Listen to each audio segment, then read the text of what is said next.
अस्सलाम वालेकुम, मैं हूं शाहजेब खानजादा। हुकूमत बड़े बड़े दावे करती है कि वो माफियाओं से लड़ रही है, उनसे मुकाबला कर रही है, माफियाओं को शिकस्त देगी और अवाम को रिलीफ देगी। मगर अब तक अवाम को रिलीफ नहीं मिल सका है, बल्कि अपोजिशन ने तो इल्ज़ाम लगा दिया है कि वज़ीर आज़म इमरान खान नोटिस ना लिया करें, क्योंकि वज़ीर आज़म जिस चीज़ का नोटिस लेते हैं वो चीज़ उल्टा महंगी हो जाती है। हुकूमत ने चीनी के बहरान की तहकीकात कराई, मगर चीनी की कीमतों में कमी नहीं आई, बल्कि हुकूमत खुद महंगी चीनी खरीद कर उस पर सब्सिडी दे रही है और शुगर मिल मालिकान को फ़ायदा पहुंचा रही है। हुकूमत ने गंदम के बहरान की तहकीकात कराई, आटे की कीमतों में कमी नहीं आई। हुकूमत ने पेट्रोल की कीमतों में कमी की और पेट्रोल गायब हो गया, मगर हुकूमत ने पेट्रोल की कीमत बढ़ाई तो पेट्रोल मिलने लगा और आटे की कीमत में भी मजीद इजाफा हो गया है। अब गुज़िश्ता एक साल में महंगाई की सूरत हाल का जायजा लेते हैं। हुकूमत के अपने ही आज जारी किए गए एदाद शुमार की बुनियाद पर देखते हैं कि महंगाई की क्या सूरत हाल है। पाकिस्तान ब्यूरो ऑफ स्टैटिस्टिक्स की आज की जारी होने वाली रिपोर्ट के मुताबिक जून 2019 में महंगाई की शरह 8% थी। फिर उसके बाद महंगाई की शरह में इजाफा होने लगा। ये शरह बढ़कर 6 महीने के बाद यानी जनवरी 2020 में 14.6% तक पहुंच गई। अहम बात यह है कि गरीब को सबसे ज़्यादा खाने पीने की अशिया की महंगाई मुतासिर करती है। शहरी इलाकों में यह शरह 19.5% थी, जबकि देही इलाकों में फूड इन्फ्लेशन यानी खाने पीने की चीज़ें 23.8% महंगी हो गई, 1/4। फिर उसके बाद महंगाई की शरह में कमी का रुझान देखने में आया।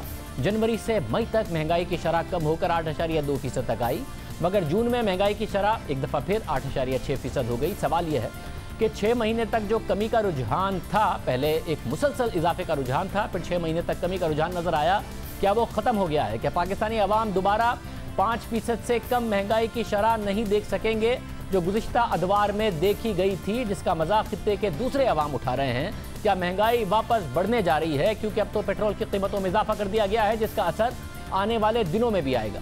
इस वक्त महंगाई गुज़िश्ता साल के मुकाबले में ज़्यादा है और गुज़िश्ता महीने के मुकाबले में भी ज़्यादा है।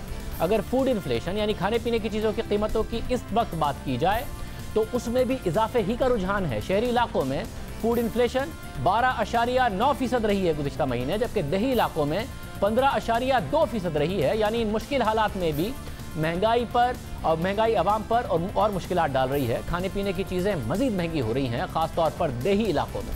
अब मज़ीद महंगाई से मुतालिक एदाद शुमार का जायज़ा लेते हैं। शहरी इलाकों में गुज़िश्ता साल के मुकाबले में एक साल में आलू 72% महंगा हो गया, मूंग की दाल 71% महंगी हो गई, माश की दाल 46%, अंडे 44.85%, मसूर की दाल 34%, लोबिया 30%, मसाले 29%, घी 24.7%, आटा 24.4%, कुकिंग ऑयल 20%, मुर्गी 18.5%, बेसन 15.7%, गुड़ 15% और चीनी 14% महंगी हो गई। पहले चीनी महंगी थी और 14% महंगी हो गई। इसी तरह अगर सिर्फ गुज़िश्ता माह से मवाजना किया जाए तो अंडे 21%, आलू 13% और आटा 11.9% यानी तकरीबन 12% महंगा हो गया। सिर्फ एक महीने में आटे की कीमत में 12% इजाफा हो गया। हालांकि वज़ीर आज़म ने कहा था कि वो ऐसा नहीं होने देंगे। ये बात उन्होंने मार्च में कही, अप्रैल में दोहराई, मगर ये जून के एदाद शुमार है। गंदम की इंक्वायरी रिपोर्ट आ चुकी थी, वज़ीर आज़म वार्निंग दे चुके थे, मगर कीमत बढ़ती चली गई। इसी तरह देही इलाकों में खाने पीने की चीज़ों की कीमतों में इजाफे का जायजा लेते हैं। हुकूमती एदाद शुमार के मुताबिक, अपने एदाद शुमार के मुताबिक देही इलाकों में जहां खुद काश्तकारी होती है, ज़राअत है, वहां गुज़िश्ता साल के मुकाबले में आलू 100% महंगा हुआ है। इसके अलावा मूंग की दाल 79.3%, मसाले 59%, माश की दाल 48%, मसूर की दाल 38%, लोबिया 34%, अंडे 27%, घी 26.9%, गुड़ 24%, कुकिंग ऑयल 23%, आटा 23%, गंदम 20% और बेसन 16.58% महंगा हुआ। देही इलाकों में एक साल में खाने पीने की चीज़ों में ज़्यादा इजाफा देखने में आया है। अब जायज़ा लेते हैं आटे की कीमतों में मुसलसल इजाफे का। हुकूमती एदाद शुमार के मुताबिक, हुकूमत के अपने एदाद शुमार के मुताबिक गुज़िश्ता साल जून में 20 किलो आटे का थैला 802 रुपये का था। फिर मई में आटे के थैले की कीमत 878 रुपये हुई और अब जून में आटे के थैले की कीमत 1010 रुपये हो गई है। गुज़िश्ता साल के मुकाबले में 25% ज़्यादा और इस साल मई के मुकाबले में 15% का इजाफा हुआ है। वज़ीर आज़म ने कहा था ऐसा नहीं होने देंगे। 1 किलो आटा जो गुज़िश्ता साल जून में 40 रुपए का था, इस साल जून में 50 रुपए से तजावुज़ कर गया। एक साल में 1 किलो आटे की कीमत 10 रुपए से ज़्यादा का इजाफा हो गया। हालांकि गुज़िश्ता साल जब आटे का बहरान आया, हुकूमत ने बहरान की तहकीकात के लिए कमेटी तश्कील दी, जिसने रिपोर्ट दी, बहरान के जिम्मेदारों का तयन किया। हुकूमत ने इस कमेटी की रिपोर्ट का क्रेडिट लिया और कहा कि हुकूमत माफियाओं को ख़त्म करेगी, जिसके बाद ये तवक्को जाहिर की गई कि अब आटे की कीमतों में कमी आएगी, मगर उसके बावजूद कमी नहीं आई, बल्कि मुसलसल इजाफे का रुझान है। क्या वजह है कि अब तक आटे की कीमतों में कमी नहीं आ सकी है, इस पर भी बात करेंगे। यानी हुकूमत गंदम की रिपोर्ट का क्रेडिट ले रही है, मार्केट में गंदम की कीमत बढ़ती जा रही है, मगर हुकूमत ने एक और रिपोर्ट का भी क्रेडिट लिया था। पहले शुगर कमेटी की रिपोर्ट जारी की गई, फिर उसके बाद 21 मई को शुगर कमीशन की रिपोर्ट जारी की गई। इस रिपोर्ट के बाद भी तवक्को जाहिर की गई कि चीनी की कीमतों में वाज़ेह कमी आएगी। हुकूमत ने क्रेडिट लिया, कहा कि वज़ीर आज़म इमरान खान माफियाओं के आगे खड़े हो गए हैं। कमीशन ने अपनी रिपोर्ट में वाज़ेह किया था कि 1 किलो चीनी की कीमत टैक्स और मुनाफे के साथ 63 रुपये 13 पैसे बनती है, मगर मार्केट में चीनी 80 से 85 रुपये फ़ी किलो मिल रही है। कमीशन की रिपोर्ट आने के बाद और ज़्यादा महंगी हो गई। खुद यूटिलिटी स्टोर्स महंगी चीनी खरीद रहे हैं। हमने मुसलसल इस बात की निशानदेही की कि यूटिलिटी स्टोर महंगी चीनी खरीद रहे हैं और एक्स मिल प्राइस पर चीनी खरीदने के बजाय 78 रुपये से ऊपर 80-82 रुपये तक चीनी खरीद रहे हैं। हालांकि जो कोल्ड ड्रिंक बनाने वाली कंपनियां हैं, बिस्किट बनाने वाली कंपनियां हैं, वो इससे सस्ती चीनी खरीद रही हैं। वज़ीर आज़म ने जो सब्सिडी का ऐलान किया है वो शुगर मिल मालिकान लेकर जा रहे हैं। हमने आपको बताया था कि यूटिलिटी स्टोर ने माजी के मुकाबले में ज़्यादा चीनी की खरीदारी के टेंडर किए, ज़्यादा चीनी खरीदी, 80 से 82 रुपये तक चीनी खरीदी और फिर उस पर सब्सिडी देकर उसे 68 रुपये फरोख्त किया। कौमी ख़जाने को शुगर मिल मालिकान ने अरबों रुपये का नुकसान पहुँचाया और हुकूमत ने सब्सिडी के नाम पर उनकी जेब में पैसे डाल दिए। फिर वज़ीर आज़म के मामले खुशी बराए एहतसाब बैरिस्टर शहजाद अकबर के सामने हमने ये मामला उठाया, तो उन्होंने इस बात का यकीन दिलाया और हमने बताया उन्हें कि 63 रुपये 13 पैसे होनी चाहिए, मगर यूटिलिटी स्टोर महंगी चीनी खरीद रहे हैं, तो उन्होंने क्या यकीन दहानी कराई और एक्शन की, ये देखिए। मगर सब कुछ देने का ऐलान था। लोग दाल चावल आटा चीनी से ज़्यादा खाते हैं, तेल चीनी से ज़्यादा खरीदते हैं, मगर इतनी बड़ी सब्सिडी और इतने बड़े टेंडर यूटिलिटी स्टोर ने चीनी के किए हैं, बाकी दूसरी चीज़ों के नहीं किए। तो ये सब्सिडी शुगर मिल मालिकान के लिए थी, आवाम के लिए थी वज़ीर आज़म ने? देखिए, ये चीज़ ऐसी है कि इसमें तो ये सीधा आपके पास एक वाज़े तौर के ऊपर सबूत आ गया है कार्टेलाइजेशन का, कि आपने एक दफ़ा से फिर, बिकॉज जब टेंडर किए गए तो मुझे इस चीज़ का पता है कि वो बारहा कोशिश की गई कि जो एक्स मिल प्राइस है उसके जो मार्केट प्राइस से कम हो, लेकिन किसी मिल ने भी उस प्राइस से नीचे कोट नहीं किया। और कार्टेलाइजेशन की यही मिसाल होती है कि जब सब एक साथ मिल जाते हैं तो वो मजबूर कर देते हैं इवन हुकूमती इदारों को भी कि आप उस वक्त उनसे उन्हीं दामों पे चीनी खरीदें जिस दाम पे वो बेचना चाहते हैं। ये किस किस से खरीदी, इसकी तफसीलात आप आवाम के सामने रखेंगे ताकि आवाम को पता चले कि यहाँ किस किस ने फ़ायदा उठाया है यूटिलिटी स्टोर को इतनी महंगी चीनी और इतने सारे चीनी खरीदने की ज़रूरत क्या थी? इस चीज़ के गवाह हैं। आपके शो में ही मैंने कहा था कि जब पहली दफ़ा कीमतें बढ़ी थी तो इस पे ज़रूर कि ये मैंने कहा था ये पूरा कार्टेलाइजेशन है और इस पर इंशाल्लाह तहकीक भी होगी और चीज़ें आवाम के सामने आएंगी। ये जो यूटिलिटी स्टोर्स वाला मामला है इसको भी देखा जाएगा और इंशाल्लाह आने वाले दिनों में ना सिर्फ इसमें ये देखा जाएगा कि किसने इससे नाजायज़ फ़ायदा उठाया, और अगर नाजायज़ फ़ायदा उठाया तो उनसे रिकवरीज भी इंशाल्लाह होंगी, जो कि वो टैक्स पेयर का पैसा वापस जमा हो सकेगा। तो इतना बड़ा स्टेप उठाने के बाद मैं ये समझता हूँ कि ये जो यूटिलिटी स्टोर्स की मद में अगर सब्सिडी का किसी ने फ़ायदा उठाया है तो उसके खिलाफ कार्रवाई मुश्किल नहीं होगी। मगर फिर क्या हुआ? तवक्को की जा रही थी कि हुकूमत अब यकीनी बनाएगी कि यूटिलिटी स्टोर 63 रुपये 13 पैसे की चीनी खरीदेंगे। जो सब्सिडी आवाम के लिए है वो आवाम ही को दी जाएगी। जो टेंडर हो गए उसमें से जो चीनी नहीं ली गई है, पेमेंट नहीं हुई है, वो सब मनसूख कर दिए जाएंगे, मगर ऐसा नहीं हुआ। जियो न्यूज़ के ज़राए के मुताबिक इस्लामाबाद हाई कोर्ट के हुक्म के बाद यूटिलिटी स्टोर कॉरपोरेशन ने शुगर मिल एसोसिएशन को खत लिखकर 1 किलो चीनी 63 रुपये में देने को कहा, जिसके जवाब में शुगर मिल मालिकान ने 63 रुपये में चीनी फरोख्त करने से इनकार कर दिया और पेशकश की कि शुगर मिल्स एसोसिएशन 25 जून से पहले 70 रुपये फ़ी किलो के हिसाब से 60,000 टन चीनी फराहम कर सकती है। मगर यूटिलिटी स्टोर कॉरपोरेशन के ज़राए के मुताबिक 10 रोज़ से कम वक्त था, टेंडर्स के जरिए चीनी खरीदना नामुमकिन था। शुगर मिलों से चीनी टेंडर्स के बगैर नहीं खरीदना चाहते थे। चीनी की किल्लत के बाइस पहले से खोले गए टेंडर्स पर चीनी के परचेज ऑर्डर जारी कर दिए, जिसमें कम से कम बोली 78 रुपये 33 पैसे मौसूल हुई थी, जिसके बाद यूटिलिटी स्टोर मिल कॉरपोरेशन ने 78 रुपये 33 पैसे की चीनी खरीद ली। यानी शुगर कमीशन की तरफ से तयन की गई 63 रुपये 13 पैसे की कीमत पर चीनी नहीं खरीदी गई, बल्कि उससे 15 रुपये महंगी चीनी खरीदी गई।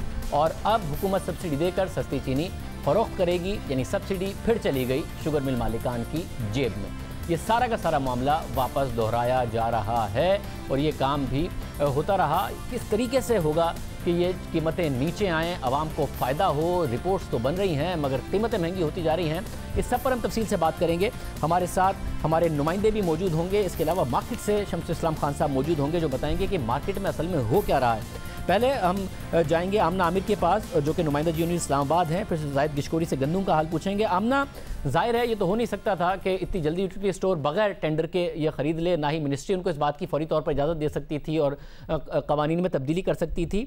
मगर हुकूमत का काम था इस बात को यकीनी बनाना कि फिर महंगी चीनी ना यूटिलिटी स्टोर खरीदें, जबकि वो कह रहे हैं कि जी हमने तो रिपोर्ट में बता दिया 63 रुपये की चीनी होती है। ये कैसे 78.5 रुपये के उसके बावजूद पुराने टेंडर्स को पर इन्होंने चीनी खरीद ली? जी बिल्कुल, अगर स्टोर की परचेजिंग की बात की जाए तो यूटिलिटी स्टोर्स ने जो पहले लेटर लिखा था वो शुगर मिल एसोसिएशन को 12 तारीख को 63 रुपीज़ का ही लिखा था कि हमें दी जाए, उसके बाद हम 68 रुपीज़ यूटिलिटी स्टोर्स पे फरोख्त करेंगे। तहम शुगर मिल एसोसिएशन ने उनको कहा था कि आप 70 रुपये तक चीनी उठा लें और ये आपको 25 जून तक डेडलाइन दी जाती है। 60,000 जो है मैट्रिक टन चीनी है जो कि आप परचेज कर सकते हैं। क्योंकि जो लेटर लिखा गया था वो 14 तारीख को लिखा गया था और जो यूटिलिटी स्टोर्स पाबंद था कि वो पेपरा रूल के तहत जो है उसको टेंडर करे और टेंडर 15 दिन में खुले। उस चीज से बचने के लिए यूटिलिटी स्टोर्स ने, क्योंकि वो चीनी देने को तैयार नहीं थे, तो उस पे उन्होंने लेटर लिखा वजारत सनअत व पैदावार को कि हमें वफाकी हुकूमत से इस्तिस्ना लेकर दिया जाए ताकि अगर इस्तिस्ना मिल जाता है तो हम 2 से 3 रोज में चीनी उठा लेंगे। लेकिन उस लेटर का जवाब नहीं आया और जो यूटिलिटी स्टोर्स ने जो चीनी की पहले जो बिड किया हुआ था और लोएस्ट बिडर जो थे वो 87 जो थी 78 रुपये 33 पैसे फी किलो के हिसाब से उनको जो बिड मिली थी उस पे उन्होंने जो टेंडर खोल दिया और 24 तारीख को इनके परचेजिंग ऑर्डर भी इशू कर दिए गए हैं। और यहाँ पे एक ये चीज देखने में आ रही है कि ये चीनी जो खरीदी जा रही है जो कि वफाकी हुकूमत को कहा भी गया था कि आप इसमें इस्तिस्ना ले दें और 70 रुपए में खरीदी जा सकती थी, उसके बावजूद ये 78 रुपये 33 पैसे में खरीदी गई है। यानी कि शुगर मिल ने जो उनको रेट दिया था उससे 8 रुपये 33 पैसे महंगी खरीदी की है। सिर्फ 8 रुपये 33 पैसे का लॉस नहीं है वफाकी हुकूमत को। वफाकी हुकूमत को इसका ये भी लॉस है कि ये चीनी जब वफाकी हुकूमत वापस लोगों को सेल करेगी तो उसको ये 68 रुपीज में देनी पड़ेगी, क्योंकि वज़ीर आज़म ने एक पैकेज अनाउंस किया हुआ है यूटिलिटी स्टोर्स पे चीनी जो है वो सस्ती फ्राहम की जाए।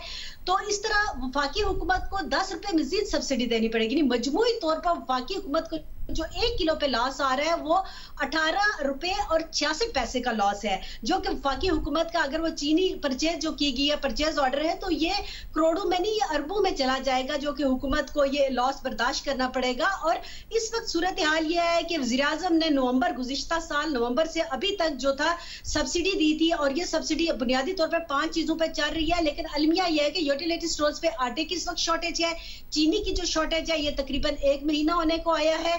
और ये जो अभी तक जो लोग हैं वो बाहर जाके ओपन मार्केट में जो 85 रुपए मिनिमम भी 80 से 85 रुपए फी किलो चीनी खरीदने पर मजबूर है। इसी तरह आटा जो है 20 किलो का यूटिलिटी स्टोर पे 800 रुपए का था, लेकिन ओपन मार्केट से अवाम खरीदने पर मजबूर है। यानी कि जो वज़ीर आज़म ने अवाम के लिए सब्सिडी दी थी उसका फायदा अवाम को नहीं हो रहा।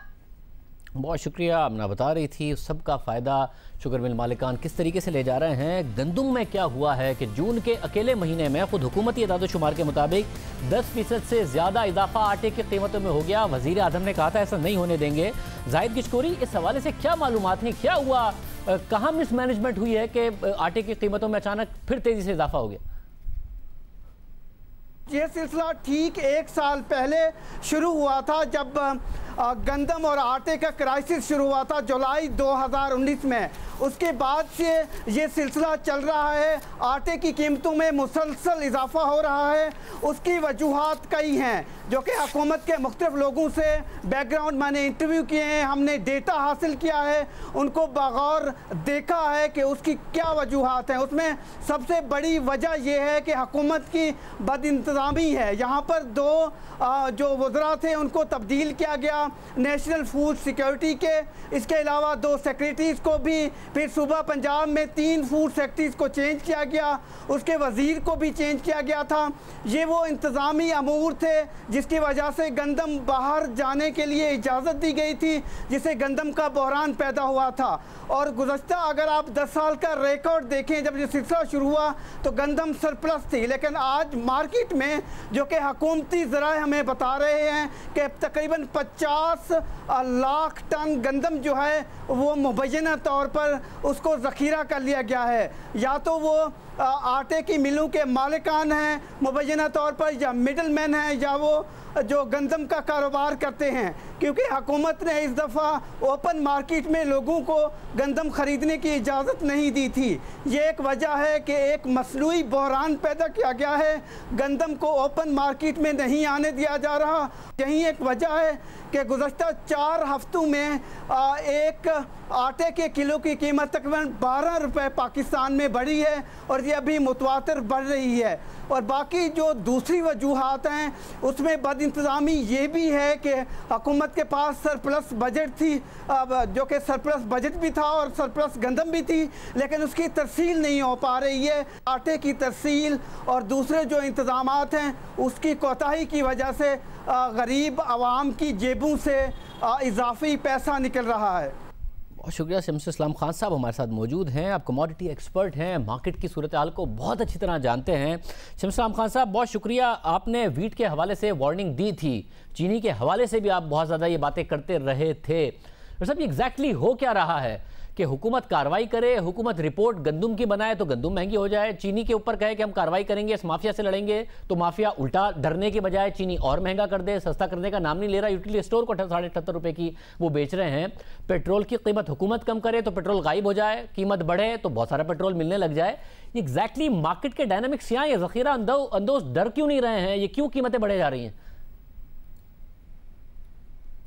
फूड से अगर आप जाते हैं तो फूड में बेसिक आपका जो है मेन स्टेपल आपका वीट है, फिर उसके बाद राइस है, पल्सेस हैं, ये सारी चीज़ें आती हैं। तो जब इन्फ्लेशन उसको को उन्होंने जैकअप की प्राइसेस को अपना इंजेक्शन करके अमाउंट बिलियंस ऑफ रुपीज़ का, तो उससे प्राइसेस बढ़ी। फिर उसके बाद रेगुलेटर ने कोई रोल अदा नहीं करा। रेगुलेटर का काम होता है कि मार्केट को चेक करना, लेकिन यहाँ कुछ भी चेकिंग नहीं हुई। उसके ऊपर आपने इनइफेक्टिव आपका उनका रोल रह गया। फिर आपने देखा कि फरवरी में जो है जब मीडिया ने काफ़ी शोर मचाया तो आपका शुगर कमीशन बैठा, उसकी इंक्वायरी हुई, और उसके बाद आपने वीट और फ्लावर के भी इंक्वायरी, लेकिन इन दोनों इंक्वायरी रिपोर्ट्स आने के बाद अभी तक कोई उसके ऊपर एक्शन नहीं हुआ। यही वजह है कि चीनी की कीमत जो है मार्केट में अभी भी उसी लेवल पे चल रही है। और अगर आप देखें कि होलसेल लेवल पे तो मुश्किल से 1% का फ़र्क पड़ा है। तो आपके जो रेगुलेटर्स थे, आपकी जो इंक्वायरी थी, उसके ऊपर कोई असर नहीं हुआ मार्केट के ऊपर। और मार्केट माफिया जो कंट्रोल्स कर रही है, जो कार्टेल्स कंट्रोल कर रहे हैं, वो फ्रीली अपना काम कर रहे हैं। और यही वजह है कि अब आपके फिर जो इस वक्त अभी फिर आप एक नए बुरान में जा रहे हैं गंदम का। और आपकी अभी क्रॉप जून में अभी आपने हार्वेस्टिंग कंप्लीट की और आटा अभी से महंगा होना शुरू हो गया है। और इसमें भी आपके रेगुलेटर्स का रोल बहुत ज़्यादा है। मतलब मगर माफिया क्यों खुल के काम कर रहे हैं? इन्हीं के खिलाफ रिपोर्ट आई है, इन्हीं को वज़ीर आज़म बार बार कहते हैं, सूबाई हुकूमतों की भी साथ में जिम्मेदारी है। तो ये हो क्या रहा है कि ये बगैर डरने के उल्टा सारी की सारी सिचुएशन का फ़ायदा उठा रहे हैं? ये हो क्यों रहा है?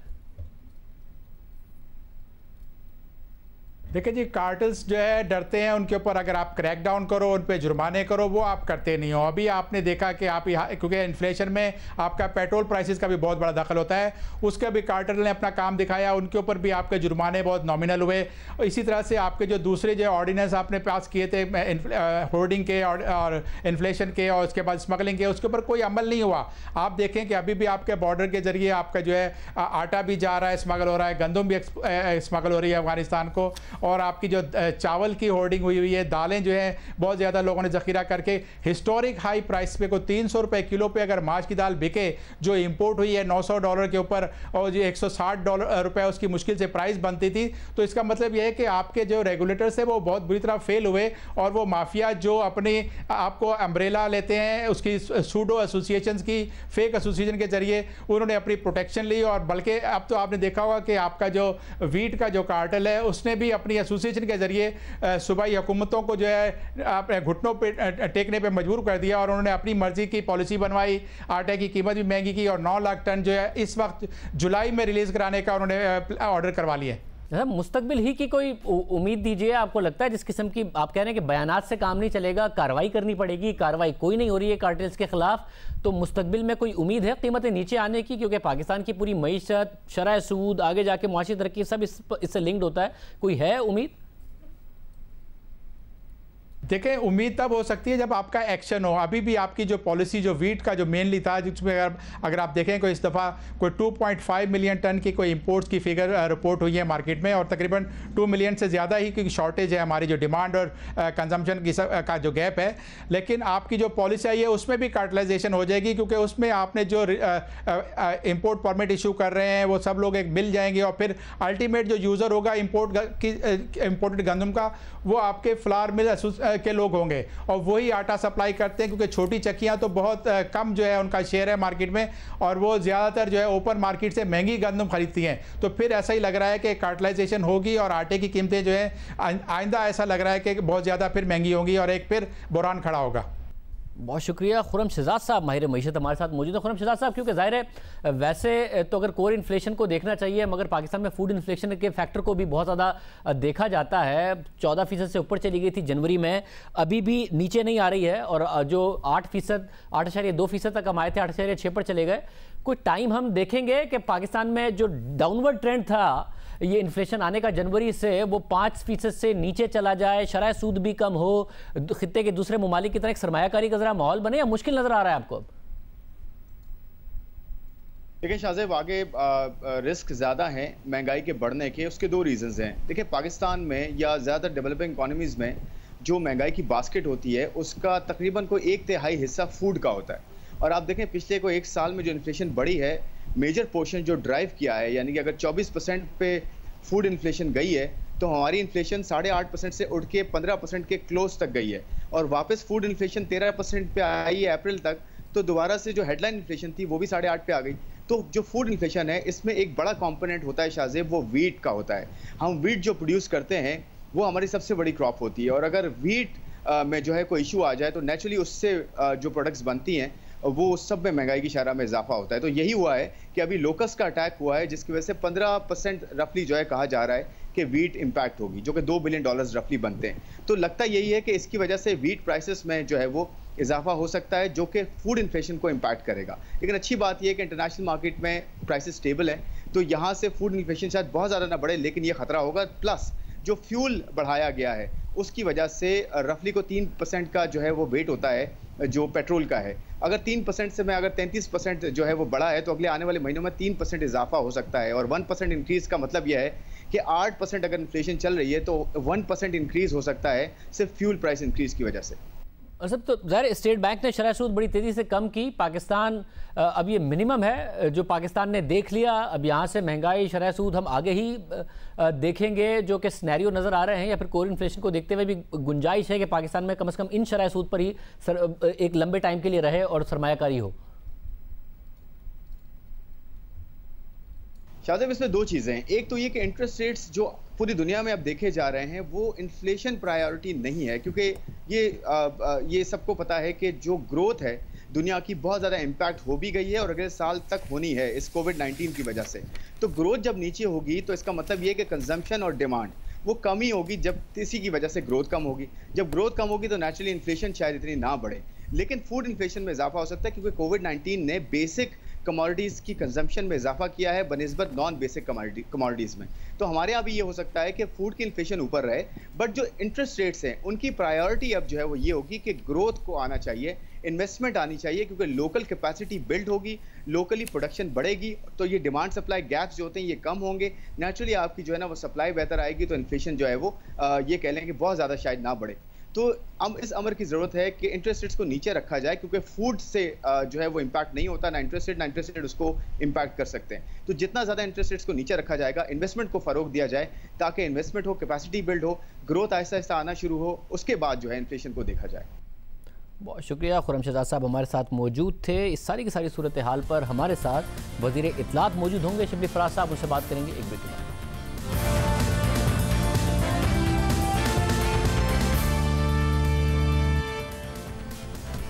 हमारे साथ वज़ीर इत्तला शिबली फराज साहब मौजूद हैं। शिबली फराज साहब बहुत शुक्रिया। शिबली फराज साहब खुद जो आज हुकूमती अदाद-ओ-शुमार हैं ब्यूरो ऑफ स्टैटिस्टिक्स की तरफ से आए हैं, उसके मुताबिक महंगाई ज़ाहिर 8.6% है, मगर फूड इन्फ्लेशन ज़्यादा है। वज़ीर आज़म ने कहा था वीट रिपोर्ट आ गई है, अब मैं माफियाओं को नहीं छोड़ूंगा, और अगर किसी ने होर्डिंग की नहीं छोड़ूंगा। आटे की कीमत में उल्टा इजाफा हो गया है 10% से ज़्यादा जून के महीने में। चीनी कम नहीं हो रही है, चीनी वही 85 रुपये की है, और यूटिलिटी स्टोर को 78.5 रुपये पर ख़रीदनी पड़ी उल्टा, हालांकि 63 रुपये 13 पैसे कीमत की गई थी। वो पेट्रोल वालों पे कहा था कि पीनट्स, खुद कह रहे हैं नदीम बाबर साहब को, उन्हें पीनट्स पेनल्टी हुई है और भरपूर फ़ायदा उठा गए। आपने पेट्रोल कम किया तो गायब हो गया, अब बहुत सारा पेट्रोल है। असल में माफियाओं के खिलाफ सिर्फ बयानों से कार्रवाई हो रही है, अमली तौर पर क्यों नहीं हो रही? सब कुछ महंगा हुआ जा रहा है।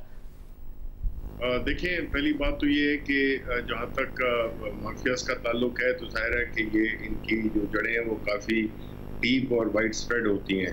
तो अभी जब ये इंशाल्लाह शुगर जो रिपोर्ट है उसकी बुनियाद पे जो इन्वेस्टिगेशंस हो रही हैं विद वेरी शॉर्ट टाइमलाइंस, तो उससे जो है तो काफ़ी फ़र्क पड़ेगा, क्योंकि जब उन पे एक्चुअली हाथ पड़ेगा तो वो सारा जो उनकी जो प्राइसिंग का मैकेनिज्म है वो जब एक्सपोज हो जाएगा, जो कि रिपोर्ट ने किया है, तो जाहिर है कि इसका फिर फ़र्क पड़ेगा। और हमारी कोशिश तो यही है, मकसद देखें, किसी को सिर्फ सज़ा देने से कुछ भी नहीं होता। हमारा तो मकसद ये है कि इन इक़दामात की वजह से इन जितनी भी ये इदारे इसमें शामिल होते हैं, अगर वो अपना काम करें तो चीज़ों की कीमतें नीचे हों। वही हमारी इंटरेस्ट है, बिकॉज वही एक चीज़ है जो कि रिलीफ जो कि हम आवाम को दे सकते हैं। तो हमारी तो पूरी कोशिश है कि इसको हम काबू में ले आएँ। और जाहिर है कि बाज़ औक़ात जहाँ तक कि गंदम का ताल्लुक है उसमें तो यही क्लियर है कि जहाँ तक हमारी प्रोक्योरमेंट है वो तकरीबन 95% पूरी मुकम्मल हो चुकी है, और उसमें ये भी ऑप्शन रखा गया है कि अगर ज़रूरत पड़े तो इंपोर्ट कर सकते हैं, उसमें भी कोई रिस्ट्रिक्शन नहीं है। ठीक है शिबली साहब, तो आपने इंपोर्ट का अलाउ भी किया, आप लोगों ने इजाज़त भी दी, मगर मसला ये है कि जब ऊपर से मैसेजिंग हो तो नीचे डर क्यों नहीं जा रहा है? मार्च में रिपोर्ट आ गई थी गंदम की, वज़ीर आज़म ने अप्रैल में मीडिया से गुफ्तगू करते हुए कहा कि अगर किसी ने ज़ख़ीरा अंदोज़ी की मैं नहीं छोड़ूंगा, मैंने पूरा मैकेनिज्म बना लिया है। अप्रैल में कहते रहे वो, मई में कहते रहे वो, जून में 10% बढ़ गई आटे की कीमत, कोई वजह नहीं है बढ़ने की। तो ये एक्शन नहीं लेते, सिर्फ अल्फाज से कैसे होगा? आप लोग भी क्रेडिट देते हैं कि जी ये वाहिद हुकूमत है जिसने रिपोर्ट रिलीज़ कर दी। रिपोर्ट रिलीज़ करके क्या होगा? कीमतें तो कम करा दें सर। देखिए, ये एक कोइंसिडेंस ज़रूर हो सकता है, लेकिन जैसे आपको पता है कि जो कमोडिटी प्राइसेस हैं, स्पेशली जो वीट की प्राइस है इंटरनेशनल मार्केट में, वो ज़्यादा है। ये मैकेनिज्म, प्राइसिंग का मैकेनिज्म, जिसमें कि हमने एक सपोर्ट प्राइस रखी हुई है, वो चूँकि कम है उस लिहाज से इंटरनेशनल प्राइसेस के, उसमें स्मगलिंग का भी एक, इसमें काफ़ी मुहर्रिकात हैं। इसमें हमारा आपको पता है पंजाब से खैबर पख्तूनख्वा से फिर कस्टम्स को भी हमने काफ़ी अलर्ट किया हुआ है और उनको एक टास्क दिया हुआ है कि वो स्मगलिंग अफगानिस्तान की तरफ न जाए। तो ये सारी चीज़ें हैं कि ये इन पे हम काम कर रहे हैं। मगर शिबली साहब, ये सब हो रहा है। हमने मार्केट फोर्सेस से बात की, उन्होंने कहा एक तो कोई क्रैकडाउन वैसे मार्केट में नहीं हुआ, हुकूमत ने कोई कोशिश नहीं की कि चीनी सस्ती हो जाए या गंदम सस्ती हो जाए, और स्मगलिंग भरपूर हो रही है, वो नहीं रुकी है। देखिए, अगर स्मगलिंग हो रही है, इसके आदाद-ओ-शुमार तो मेरे पास नहीं है, लेकिन अगर आप कह रहे हैं, मेरा ख्याल तो ये है, शम्सु साहब मार्केट फोर्सेस बता रही हैं, जो मार्केट के लोग हैं वो बता रहे हैं कि जी हो रही है। ज़रूर, बिकॉज उसकी वजह ये है कि जब आपके पास एक कमोडिटी पूरे तादाद में हो, और उसमें पंजाब हुकूमत को ये भी कहा गया है, पास्को को कहा गया है कि वो रिलीज़ करे गंदम को, सो दैट ये जो बीच में जो एक लेयर्स ऑफ वो थे, डिसीजन मेकिंग थे, वो उससे आज़ाद होकर और एक फ्री फ्लो जाए। लेकिन जो चैलेंज है, यस, हम ये समझते हैं कि जो स्मगलिंग का एस्पेक्ट है, ये चैलेंज है। इंटरनेशनल प्राइसेस गंदम की ऊपर है compare to what they are in Pakistan, जो कि मेरा ख्याल है कि सपोर्ट प्राइस 1645-1675 रुपए की है।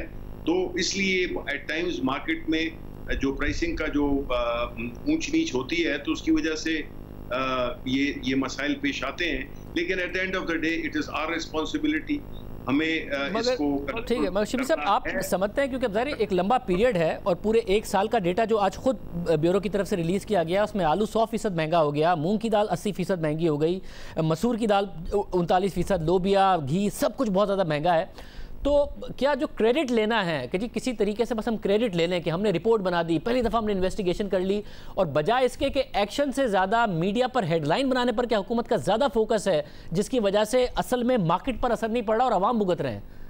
नहीं, आपने तो ये देखा होगा, ये तो देखें, जो bad news is that it sells. आप कभी आपके प्रोग्राम नहीं करेंगे जी टमाटर 2 रुपए का किलो हो गया है, ऐसा है ना, because bad news is something that makes news. And you know, अच्छाइयों की तो कोई बात नहीं कर रहा, लेकिन जो नेगेटिव चीजें हैं उनको हाईलाइट करना, ये बिल्कुल ये एक पूरी दुनिया का वतीरा रहा है, ये आप भी कर रहे हैं और ये हमेशा होता है। आज पाकिस्तान ब्यूरो की जो पाकिस्तान ब्यूरो की रिपोर्ट आई है, प्लानिंग कमीशन ने रिलीज की है, इसमें से आप मुझे अच्छी चीजें निकाल के दिखाएं, बताएं, मेरे प्रोग्राम का प्लेटफॉर्म हाजिर है, बताएं कि ये अच्छी चीजें। नहीं, वो उसमें ये है कि मैं एक तो अगर ये आज रिलीज हुई है, आज हमारी कैबिनेट मीटिंग भी थी, और मेरा चूंकि ये सिर्फ यही एक आपके पास, आई एम श्योर कि आपके पास आपके जो रिसर्च डिपार्टमेंट है उन्होंने आपको सिलेक्टेड जो चीजें भी जो गंदम की जिसकी होंगी, मैंने वो नहीं पढ़ी है, लेकिन मैं आपसे किसी चीज पे तो शिबली फराज साहब, रिसर्च डिपार्टमेंट कहाँ से आ गया? ये रिपोर्ट है कुछ पेजेस की, मैंने खुद ने निकाली, खुद ने पढ़ी और आपके सामने रख रहा हूँ मैं। आप कहें मैं जिस चीज़ की कीमत, ये लोग खाते हैं चीज़ें, जो दालें खाते हैं वो बता दिया आपको, जो गंदम खाते हैं वो बता दिया आपको, चीनी खाते हैं वो बता दिया आपको। हम तो बैक टू बैक शोज करते रहे हैं, इसके ऊपर आपके इल्म में होगा, और मार्केट से लोगों की राय मालूम करते रहे, इकोनॉमिस्ट की राय मालूम करते रहे हैं। इट्स नॉट लाइक एक रिपोर्ट आ गई तो कर दिया। चीनी के ऊपर बैक टू बैक शोज किए हैं। जब जहांगीर तरीन हमें शो कॉज नोटिस भेजते थे और पीटीआई वाले हमसे कहते थे कि हम गलत कर रहे हैं, अब खुद पीटीआई मानती है कि जहांगीर तरीन गलत कर रहे थे। सॉरी इफ यू जस्ट मेरा एक जवाब आप दें, आप मुझे ये बताएं कि कभी ऐसा हुआ है कि जब शुगर मिल्स एसोसिएशन जो कि प्राइस डिटरमिन करती हैं, यानी अपना इम्तिहान खुद ही चेक करना, अपनी प्राइसेस खुद ही रखना, और ये कहाँ पे हुआ है कि जाके तो एक इंक्वायरी रिपोर्ट के अगेंस्ट एक स्टे में ले लेते हैं। अगर आप गिल्टी नहीं है, अगर आप समझते हैं कि ये सारी चीजें गलत हैं, तो फिर आप जाने दें, आप इन्वेस्टिगेशन को क्यों, उसका स्टे ऑर्डर क्यों लेते हैं, फिर आप 70 रुपए की बेचते क्यों हैं?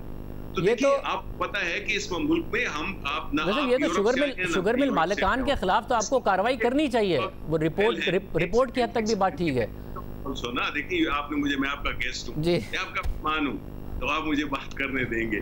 बात ये है कि देखें, इसमें बात ये है कि आप इस मुल्क में एक एस्टेब्लिश्ड तौर तरीके हुए हैं, उनको चेंज होने में ये 20 महीने हुए हमारे, उनको चेंज होने में हमारी कमिटमेंट में कमी नहीं है, ज्यादती हुई है, कमी नहीं आई है। We know the task is difficult, इन लोगों को टेक ऑन करना आसान काम नहीं है, लेकिन जो प्राइम मिनिस्टर इमरान खान की जो डिटर्मिनेशन है, जो उसकी पार्टी के वर्कर्स की जो डिटर्मिनेशन है, वी अश्योर यू कि हम बिल्कुल कमिटेड है, and specially as a political government हमारी ये पूरी कोशिश होगी कि बावजूद जितनी भी, देखें ना आप, ये सारी जो कोविड की जो क्राइसिस हुई हैं, कभी आपको ये लगा कि there has been a run on the super store? नहीं, चीजें दस्तयाब थी, महंगी सस्ती दस्तयाब थी, हालांकि और इकोनॉमीज में इतने बड़े मुल्कों में जो एस्टेब्लिश्ड उनका सिस्टम है, वहाँ पे कोई माफियाज नहीं है, वहाँ पे भी ये किल्लत हुई है चीजों की। तो अल्लाह का करम है कि we are, I mean I am not saying that we are in a perfect world, और ना मैं ये कह रहा हूँ कि चीजें परफेक्ट हैं, लेकिन जो पार्टी और जो हुकूमत है वो पूरी तरह से अवेयर है the challenges that it is facing. आपको पता है कोविड की वजह से कितनी कॉम्प्लिकेशंस हुई हैं, मतलब मगर शिव साहब, जो कोविड की कॉम्प्लिकेशंस हैं वो जाहिर है, मतलब जो कोविड की कॉम्प्लिकेशंस है वो जाहिर है अपनी जगह पर है, मगर एक तो ये डेटा 1 साल का है जो पीबीएस की तरफ से आया, मगर दूसरा एक और अहम बात ये है कि जैसे फॉर एग्जांपल आपने पेट्रोल की कीमतें कम की और बहुत ज़्यादा कम की, इसमें कोई शक नहीं है, मगर गायब हो गया। और फिर कल नदीम बाबर साहब ने खुद ने कहा कि जो पेनल्टीज लगाई वो पीनट्स थी। उन्होंने कहा उन्होंने ज़ख़ीरा अंदोज़ी की हुई है, वो ज़ख़ीरा कहाँ है? कीमतें बढ़ाई, हर जगह पर पेट्रोल मिल रहा है। तो आपने तो कहा था माफिया को हेड डाउन ले रहे हैं, माफिया भरपूर फायदा उठा के चला गया। देखिए नहीं, ये जो है ना, ये इस तरह हो सकता है कि ये इस तरह वो हो, लेकिन वी आर आफ्टर देम, और हम अपने पूरे जो कानूनी और जो हमारे लेजिस्लेटिव और एडमिनिस्ट्रेटिव जो भी हमारे जो स्टेप्स हैं वो हम लेंगे, और फिर इंशाल्लाह आप ही बात कर रहे होंगे कि ये हमने ये किया है, हमने ये कहा था और हमने ये किया है। So I know that things are not easy in the given circumstances. जिस तरह की हमारी इकोनॉमी का स्ट्रक्चर है, जिस तरह के हमारा पूरा एक कल्चर है जो कि बना हुआ है, जो कि किसी जजा और सजा का कायल ही नहीं रहा, उसकी वजह से उन लोगों ने न सिर्फ सर उठाया उन माफियाज ने, बल्कि उन्होंने दीदा दलेरी भी दिखाई। अब जो है हमने इंस्टीट्यूशंस को स्ट्रॉन्ग करना है, हमने मैकेनिज्म ऐसे इन प्लेस करने हैं जिससे कि ये सारी चीज़ें अंडर कंट्रोल आए। सप्लाई डिमांड को रेगुलेट करना, उसको मॉनिटर करना, उसके मुताबिक करेक्टिव एक्शंस लेना, अब पास्को को कहा गया है कि वो अपनी रिलीज करे। मतलब आपने कहा कि एक दिन ऐसा आएगा और होगा, और मैं उम्मीद करता हूं कि बिल्कुल ऐसा हो। जब आप कह रहे हैं तो मैं उम्मीद करता हूं कि इंशाल्लाह ऐसा दिन आए कि इन माफियाओं के खिलाफ आप फाइनली कोई कार्रवाई करें। मगर साथ में बताइएगा कि PIA के हवाले से भी क्या आज काबीना में डिस्कशन हुई है कि जो पायलट्स का मामला हुआ, अगेन प्रॉब्लम यह है कि जाहिर है अगर किसी की जाली डिग्री है उसके खिलाफ तहकीकात भी होनी चाहिए, रिपोर्ट भी बननी चाहिए, ज़बरदस्त अंदाज में आगे बढ़ना चाहिए। मगर फिर प्रॉब्लम ये हो गया कि मिनिस्टर साहब जो थे एविएशन के, वो हेडलाइन बनाने में पहले लग गए। पहले उन्होंने जाली पायलट कह दिया, फिर उन्होंने मशकूक पायलट कहा, दुनिया भर में हेडलाइंस लग गई। तो PIA से हम पूछते रहे, PIA वालों को भी नहीं पता था कि भाई आपको पता है कि आपके कौन से पायलट्स के जाली लाइसेंस। उन्होंने कहा नहीं, हमें अभी तक नहीं बताया मिनिस्टर साहब ने। तो अगेन क्या हैंडलिंग में मसला हुआ जिसका आज काबीना में भी डिस्कशन हुआ है? देखिए, इसमें कोई शक नहीं है कि अगर आज हम ये दोबारा ये चीज़ कर रहे होते या सरवर खान साहब भी ये दोबारा ये चीज़ कर रहे होते, I am sure he would have done it differently. लेकिन असल चीज़ ये है कि बजाय हमें अपोलोजेटिक होने के कि हम ये काम कर रहे हैं, हम तो बड़ी प्राइड के साथ कहते हैं कि जी हमने तो ये एक रिफॉर्म प्रोसेस इनिशिएट किया है जिसकी बुनियाद पे जब कोई भी वाकया होता है, जिस तरह की शुगर प्राइसेस बढ़ गई थी तो हमने इंक्वायरी इनिशिएट की है and we took it to the logical conclusion. इसी तरह अगर ये भी है कि अगर कोई हादसा होता है तो हम देखें कि कहीं हमारे उसमें तो कोई प्रॉब्लम नहीं है, तो हमने एक थरी फोरेंसिक किस्म का ऑडिट करवाया, किसी की दबाव पे नहीं, या किसी ने हमें कहा नहीं, मजबूर नहीं किया, हमने खुद ही किया। ये हमारी गवर्नमेंट ने, इमरान खान साहब ने खुद ही कहा कि इसकी हमें फौरन अर्जेंट इन्वेस्टिगेशन करनी चाहिए। तो हम तो किसी के कोई चोरी करते हुए पकड़े तो नहीं गए, हमने तो अपना एहतसाब खुद किया है कि इदारों को अगर बेहतर बनाना है तो आपने उस हर जो चीज़ है जो कि ठीक नहीं है उसको हमने सामने लाना है, and only then we will do it. तो हम तो बिल्कुल अपॉलोजेटिक नहीं है इस मामले में। दुरुस्त है, मगर साहब अब हुकूमत की एक जिम्मेदारी है, और वो जिम्मेदारी ये है कि जैसे आपने कहा कि चीनी के खिलाफ हमें कार्रवाई करनी थी, अच्छा किया, रिपोर्ट बनानी थी, अच्छा किया। मगर हुकूमत इस तरीके से कार्रवाई करती है कि आवाम को फ़ायदा हो। आपने रिपोर्ट बनाई और उसके बाद दबा खूब प्रेस कॉन्फ्रेंस की, 85 रुपये की चीनी हो गई, उल्टा कीमत में इजाफा हो गया। पायलट्स ग्राउंड करने थे आपने जिनकी जाली डिग्रियाँ थी, PIA ग्राउंड करवा दिए उन्होंने। तो कोई एक SOP होता है कि पायलट आइडेंटिफाई करते, सही तरीके से इन्वेस्टिगेशन करते। किसी 8 पर्चे होते हैं उसमें, उस लिस्ट में ऐसे लोग भी हैं जिसके 9 पर्चे की बात कर दी गई है। PIA में फिर कह रहा हूं कि जिस दिन उन्होंने 2 प्रेस कॉन्फ्रेंस कर दी थी, 2 तकारीर कर दी थी, मैंने PIA के तर्जुमान को बुलाया, उन्होंने कहा हमें लिस्ट अभी भी नहीं मिली है कि कौन से पायलट्स हैं। तो ये क्या कि आज काबीना में इस पर नहीं हुई तनकीद, इस पर बात नहीं हुई? देखिए, हर चीज काबीना की मैं प्रोसीडिंग्स तो आपको नहीं बताता, लेकिन जरूर इस चीज को बहुत ही थरल डिस्कस किए गए। और अगर आपने फॉलो किया हो मेरी प्रेस कॉन्फ्रेंस को, तो उसमें हमने एक कम्युनिके भी दिया है जो कि अंग्रेजी में मैंने पढ़ा, जिसका मकसद यही था कि हम अपनी इंटरनेशनल या वो लोकल उसको कि इट कुड हैव बीन ये जो हुआ है, ये जो है इसका बुनियादी तौर पे कोई ये वजह ये नहीं है कि हमारे पायलट्स, मैं खुद पायलट हूँ, मैं खुद एयरफोर्स और कमर्शियल पायलट लाइसेंस होल्डर हूँ। हमारे मुल्क के तो सबसे बेहतरीन पायलट होते थे, हमारे मुल्क के मोहतरीन पायलट हैं। लेकिन ये जो प्रॉब्लम हुआ है वो सिविल एविएशन अथॉरिटी की जानिब से, जो कि लाइसेंसिंग अथॉरिटी है, ये उन्होंने की है। उनकी वो मैकेनिज्म्स हैं वो इन प्लेस सही नहीं थे। हमने ऑडिट करवाया है, अब उनको करेक्ट कराएंगे, उनमें से लोगों को बरतरफ किया है। लेकिन ये एक ऐसा इशू था जो कि इसको हम इतना छुपा नहीं सकते थे, इसको हम बिल्कुल सीक्रेटली भी नहीं कर सकते थे, बिकॉज हम तो खुद कह रहे हैं कि जी हमने तो खुद अपनी खुद एहतसाबी की है, और अपने मुल्क की जो एयरलाइन है उसको, उस पे जो हमारी जो एयरलाइन का जो एक लेवल था, जो उसका एक रेपुटेशन 60s-70s में थी, उसको हम रिस्टोर करना चाहते हैं, उस ग्लोरी को हम रिस्टोर करना चाहते हैं, रीगेन करना चाहते हैं। वो तभी होगा जबकि हमें एक्सेप्ट करना होगा, हमें। और सर मुझे साथ में बताएगा कि आज क्योंकि एक इशू है और वो है PIA का जो अमेरिका में होटल है, उस हवाले से उस पर क्या बात हुई है? क्योंकि अपोजिशन का एतराज़ ये है, हमने अपोजिशन के सामने कल भी ख्वाजा साहब के सामने सवाल रखा, उन्होंने कहा प्राइवेटाइजेशन के खिलाफ नहीं है, मगर इस वक्त मसला ये है कि कीमतें ठीक नहीं है, इकोनॉमिक डाउन टर्न है, रियल इस्टेट डाउन है, और वो फिर ज़ाहिर कॉन्फ्लिक्ट ऑफ इंटरेस्ट की बार बार बात उठाई जा रही है। क्या आज काबीना में इस हवाले से फैसला हुआ है, क्योंकि एजेंडा आइटम था? आज पहली बात तो ये है कि इसके बारे में जो भी बात हुई है उसमें ये नहीं कहा गया कि इसको हमने कल करना है या परसों करना है। और ये जो बात आपने की है, देखिए वहाँ पे कैबिनेट मिनिस्टर्स बैठे होते हैं, उसमें इतना खुला माहौल होता है जिसमें हर एक क्रिटिसाइज कर सकता है, अपना व्यू दे सकता है, डिसएग्रीमेंट शो कर सकता है। और यही बात हुई, ये तो कोई रॉकेट साइंस है नहीं। हमें भी पता है कि जो इंटरनेशनल मार्केट्स हैं, प्राइसेस हैं रियल एस्टेट की, वो इस वक्त सबसे कम है।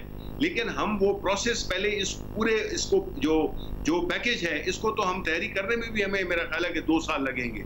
अभी तो उसके लिए वो ड्यू डिलिजेंस करने के लिए आपने एडवाइजर अपॉइंट करने हैं, उनके इश्तिहारात होंगे।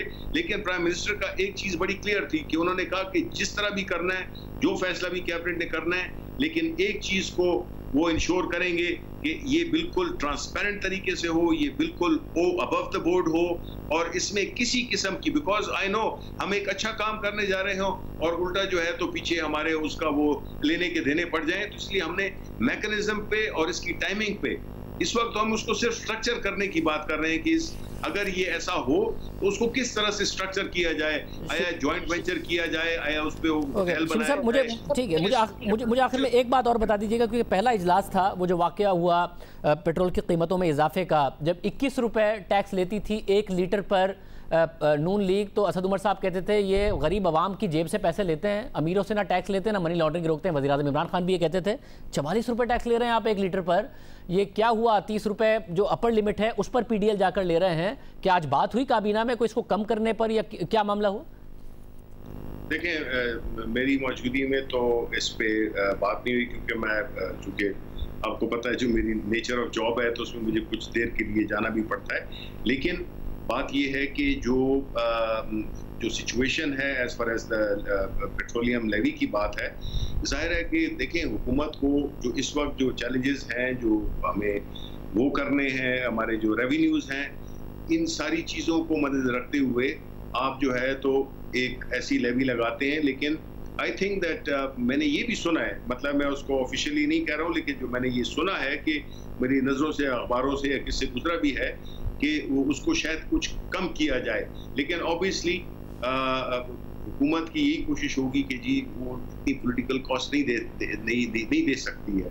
उनकी पूरी, प्राइम मिनिस्टर की पूरी कोशिश है कि भाई क्यों चीज़ों को ना वो कम किया जाए, जो मतलब है कंप्रोमाइज भी ना हो, कि हमारी जो इकोनॉमी है वो भी कंप्रोमाइज ना हो और हमारे जो पब्लिक है उनको भी फायदा पहुंचे। बहुत शुक्रिया हमारे साथ शिबली फराज साहब मौजूद थे। प्रोग्राम में एक ब्रेक, एक और अहम खबर इस पर बात करेंगे एक ब्रेक के बाद।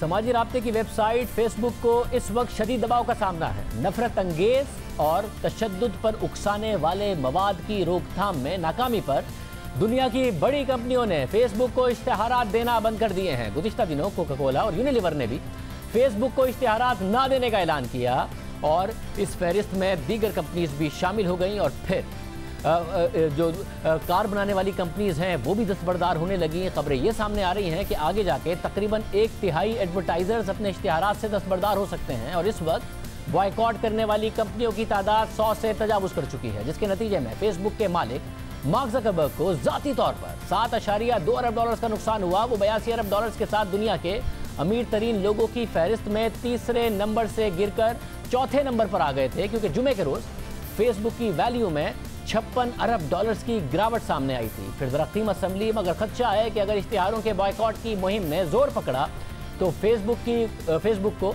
बहुत बड़ी कीमत अदा करनी पड़ सकती है। अब भी पूरी दुनिया में बड़ी बड़ी कंपनियां फेसबुक को इश्तिहारात देने से दस्तबरदार हो रही हैं। ये सब कुछ अचानक क्यों हो रहा है, इसको भी समझने की ज़रूरत है। गुज़िश्ता कई सालों से दुनिया भर में ये बहस चल रही है कि आखिर सोशल मीडिया प्लेटफॉर्म्स को उन सियासी इश्तिहारात के फ़रोग़ से कैसे रोका जाए जो गलत मालूमात और झूठ पर मबनी होती हैं और वोटर्स को गुमराह करती हैं।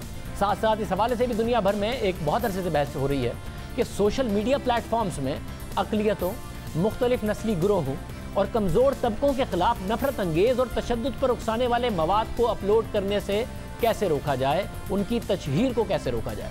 इसके अलावा हेट स्पीच यानी किसी के बारे में भी नफरत फैलाने वाले मवाद की इजाज़त कैसे दी जा सकती है। इन तमाम मामलात से मुताल्लिक़ फेसबुक और ट्विटर जैसे प्लेटफॉर्म पर तनकीद होती रही, उनका बायकॉट किया जाता रहा और दबाव के नतीजे में गुज़िश्ता साल ही ट्विटर ने सियासी इश्तिहारात ना चलाने का फैसला किया, जबकि फेसबुक इस हवाले से फिर भी हिचकिचाहट का मुजाहरा करता रहा और तशद्दुद से मुताल्लिक़ उकसाने वाले बयानात पर भी फेसबुक की तरफ से कोई कार्रवाई और ठोस मैकेनिज़्म सामने नहीं आया।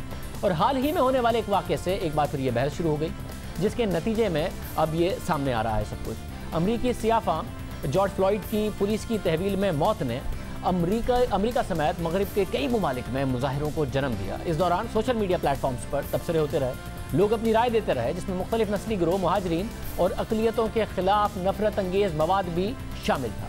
मुजाहिरीन पर तशद्दुद से मुतालिक मवाद शामिल था। सिर्फ यही नहीं, 29 मई को अमेरिकी सदर डोनाल्ड ट्रंप ने इन मुजाहिरों से मुतालिक एक ट्वीट किया, जिसमें उन्होंने मुजाहिरीन को मुखातिब करते हुए कहा कि ये गुंडे जॉर्ज फ्लॉयड की याद की तजलील कर रहे हैं और मैं ऐसा होने नहीं दूंगा। गवर्नर को कह दिया है कि फौज इनके साथ है, कोई भी मुश्किल हुई तो हम कंट्रोल संभाल लेंगे, लेकिन जब चोरी शुरू होती है तो गोलियां चलना भी शुरू हो जाती हैं। When the looting starts the shooting starts. सदर ट्रंप के इस ट्वीट पर सख्त रद्द-ए-अमल सामने आया। ट्विटर ने भी इसे अपनी पॉलिसीज के खिलाफ करार दिया। ट्वीट को पब्लिक इंटरेस्ट नोटिस के साथ फ्लैग कर दिया, यानी ये ट्वीट डिलीट नहीं की गई, लेकिन इस ट्वीट को कोई लाइक नहीं कर सकता था, उस पर कमेंट नहीं कर सकता था, उसे कोई रीट्वीट नहीं कर सकता था। लेकिन दूसरी तरफ फेसबुक ने सदर ट्रंप के इसी बयान को अपने प्लेटफॉर्म पर फ्लैग नहीं किया, जिसकी वजह से फेसबुक पर दोबारा से तनकीद शुरू हुई।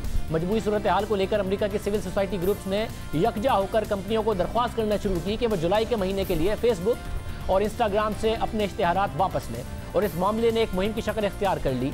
Stop Hate for Profit campaign का नाम दिया गया इसे, और इस मुहिम के ऑर्गेनाइजर्स के मुताबिक फेसबुक अपना 99% मुनाफा इश्तिहारात से हासिल करता है, जो $70 अरब बनते हैं। फेसबुक ने इन $70 अरब के साथ मुजाहिरीन के खिलाफ तशद्दुद को उकसाने की इजाज़त दी, इन इदारों को मौतबर करार दिया जो सफ़ेद नस्ल परस्तों के साथ काम करते रहे। इसलिए अब एडवर्टाइज़र फैसला करें कि वो किन के साथ खड़े हैं। इस पैगाम के साथ ऑर्गेनाइजर्स ने एडवर्टाइजर से दरख्वास्त की कि वो फेसबुक को जुलाई के माह में दिए गए इश्तिहारात से दस्तबरदार हो जाएँ, और इस हवाले से फिर एक बाकायदा मुहिम का आगाज़ हुआ, और फिर दुनिया की बड़ी बड़ी कंपनियों ने इश्तिहारात से मुताल्लिक फेसबुक और दीगर सोशल मीडिया प्लेटफॉर्म्स के साथ ताल्लुकात पर नज़रसानी का फैसला किया। उबूरी तौर पर इश्तिहारात देने से दस्तबरदार हो गए।